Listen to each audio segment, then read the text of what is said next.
शीघ्र आइए महाराज।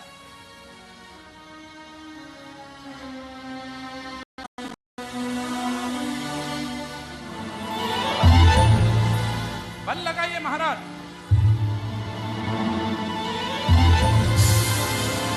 और बल लगाइए महाराज। पुनः प्रयत्न कीजिए महाराज। लगता है ये धनुष किसी से नहीं उठेगा। आओ सब मिलकर प्रयास करते हैं। चलो चलो।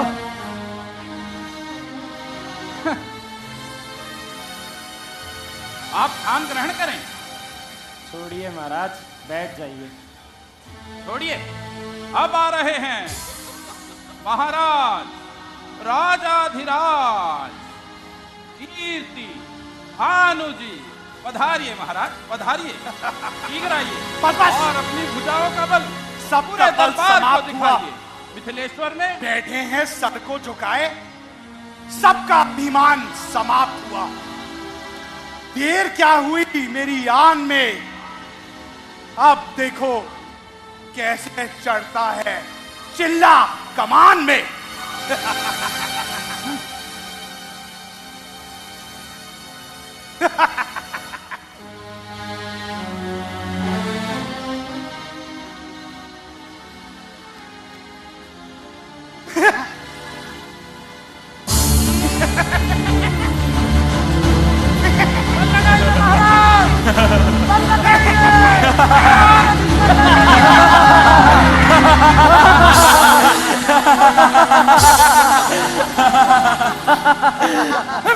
आप नहीं तो है ना महाराज। महाराज आ जाइए वापस। आइए। लगा लिया बल। आप भी आइए महाराज। हमें किसी परिचय की आवश्यकता ही नहीं। हमें तो यहां सब जानते हैं। हाँ महाराज, हाँ आइए। अपने बल से अपना परिचय दीजिए महाराज। अब तुम सब देखो मेरी इन भुजाओं का बाहुबल।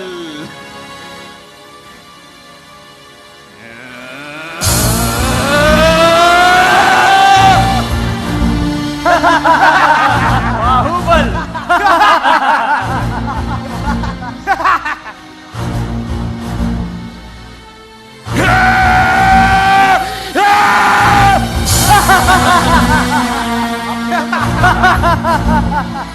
महाराज का बाहुबल समाप्त हो गया।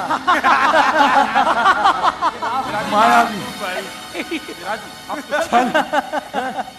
बस बहुत हुआ साथियों। मुझे तो लगता है राजा जनक ने हम सबको यहाँ अपमानित करने के लिए बुलाया है। हाँ हाँ, हाँ हमारे साथ छल किया है। हाँ हाँ। अगर ऐसा है तो सब मिलकर मिथिला पर विनाश कर देते हैं। देरी क्या बाकी है? हम यही इसका बदला लिए बिना नहीं जाएंगे। नहीं जाएंगे। नहीं जाएंगे। महाराज जनक से युद्ध की हत्या करने के लिए तुम्हें अयोध्या के राजकुमारों का सामना करना पड़ेगा।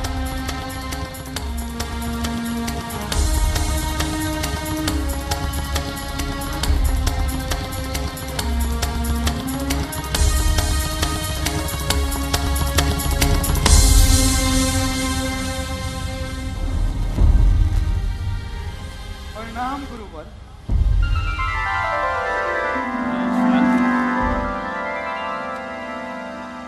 आप मिथिला राज्य में आए, आपका स्वागत। गुरुवर, इन कायरों से लड़ने के लिए तो मेरी चतुर्धर्णी सेना ही काफी है। आप आसन विराजमान।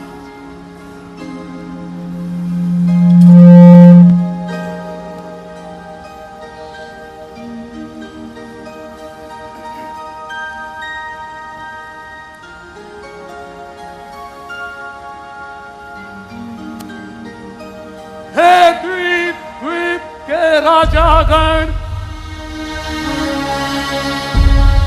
हम किसे कहें बलशाली है। हमको तो ये विश्वास हुआ पृथ्वी वीरों से खाली है। पहले आभास होता तो ऐसी बेबसी नहीं होती, करते नहीं प्रतिज्ञा हम तो जग में हंसी नहीं होती। अब तोड़े अपने प्रण को हम तो धर्म हानि है, लज्जा है।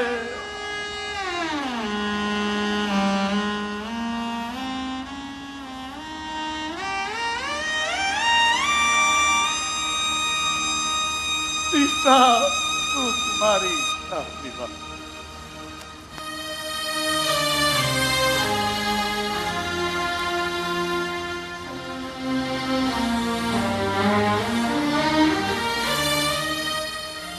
अब छोड़ो छोड़ो, सब प्रस्थान करो। दुख दिया हमें ये दाता ने, सीता सुकुमारी का विवाह लिखा ही नहीं विधाता ने, लिखा ही नहीं विधाता ने।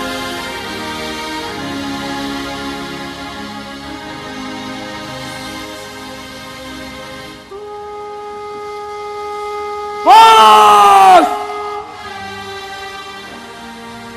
है क्षत्राणियों के सपूतों, देश के कोने कोने से आए हुए राजकुमारों, क्या तुम वही योद्धा हो जिनकी तलवारों की झंकार से ये आसमान गूंज उठता था, बिजलियां कौंध जाती थी? क्या तुम वही योद्धा हो जिन्होंने युद्ध स्थलों पर अपने बाहुबल से, पराक्रम से बड़े बड़े योद्धाओं को पराजित किया?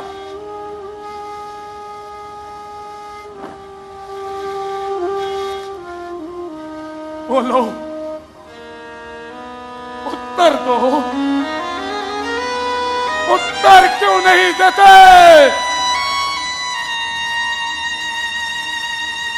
जिनकी आवाज से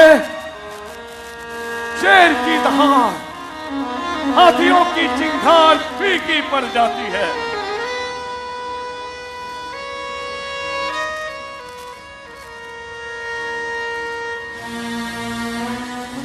आज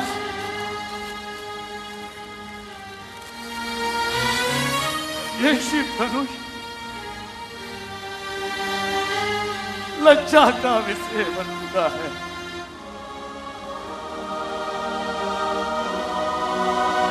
किसी से दिल भर भी नहीं हिला।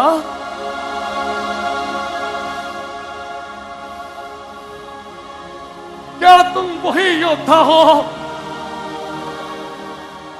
नहीं नहीं नहीं नहीं नहीं, तुम वो योद्धा नहीं हो सकते, कदापि नहीं हो सकते।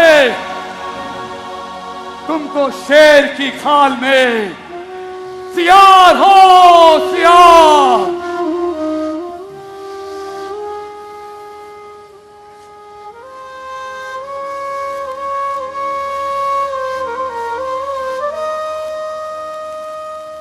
मेरी पुत्री सीता कोई वस्तु नहीं है जिसे आप सब मिलकर बांट लेंगे। आप यहां स्वयंवर के लिए आए हैं या किसी आखेट के लिए?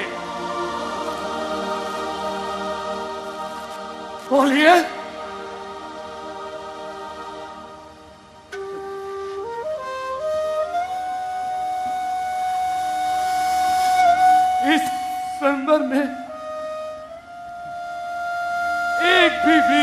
नहीं है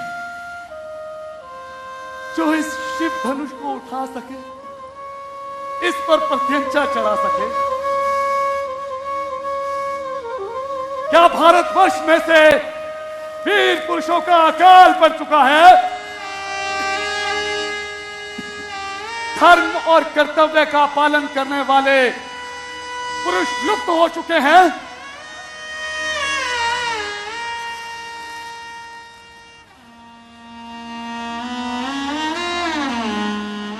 मैं लज्जित हो रहा हूं।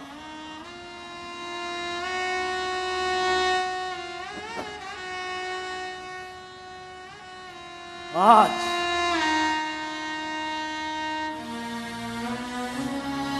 लगता है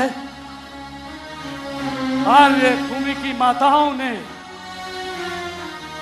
वीर पुत्रों को जन्म देना बंद कर दिया है।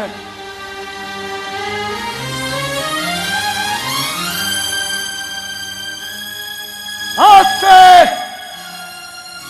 कोई भी वीर अपने आप को क्षत्रिय नहीं कहेगा, नहीं कहेगा। सावधान राजा जनक,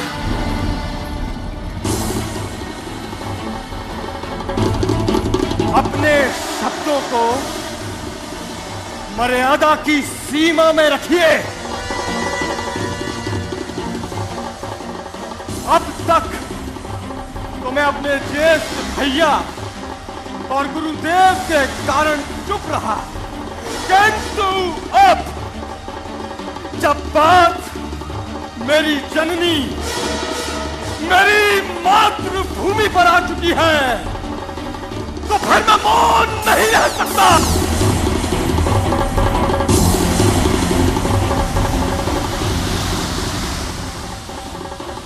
क्या कहा आपने? ये पृथ्वी फिक्रों से रिक्त हो गई है। माताओं ने वीरों को जन्म देना बंद कर दिया है। मैं आपको सचेत कर दूं महाराज कि अयोध्या में आज भी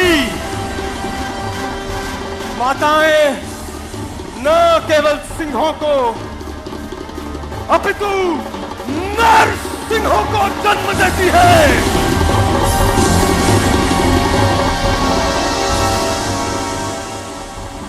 और उसी अयोध्या की पावन भूमि से आए हुए राजकुमारों की उपस्थिति में आपने अपने मुख से ऐसे शब्द बोलने का दुस्साहस कैसे किया?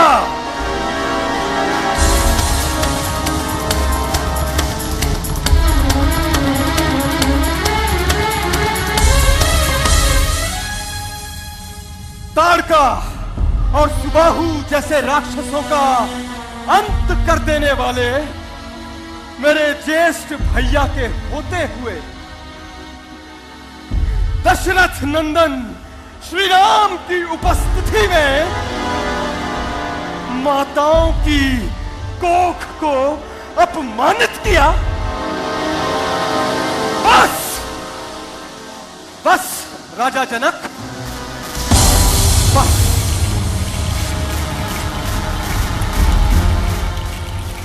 यदि आप ना होते, यदि आप सुकन्या के पिता ना होते, तो इस रंग भूमि को अभी इसी क्षण रणभूमि में बदल देता।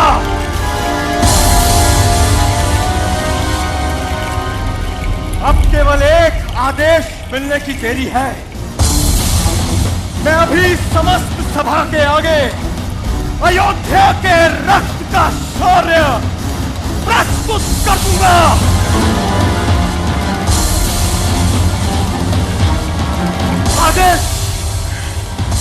आदेश दीजिए भैया, आदेश दीजिए कि मैं अयोध्या के प्रतीकार का बदला प्रतिकार ले सकूं।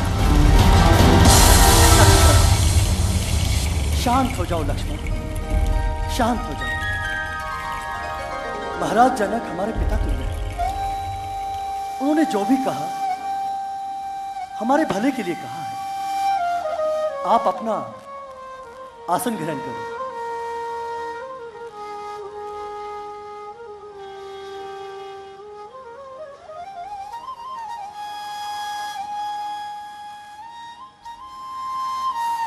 राम जी गुरुदेव। राजा जनक के मन के संशय को दूर करो। जो आज्ञा गुरुदेव।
महाराज दशरथ के पुत्र श्री राम ने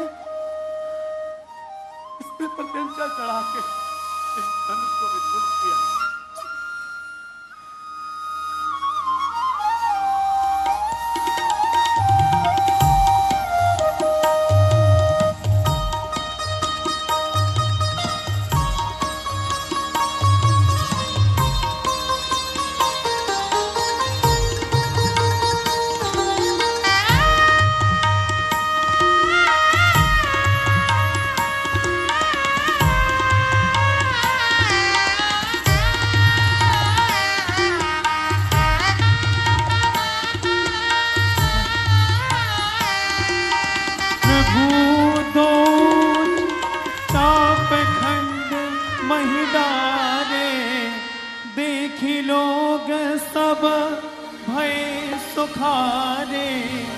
प्रभु दो चाप खंड महि डारे, देखी लोग सब भय सुखारे।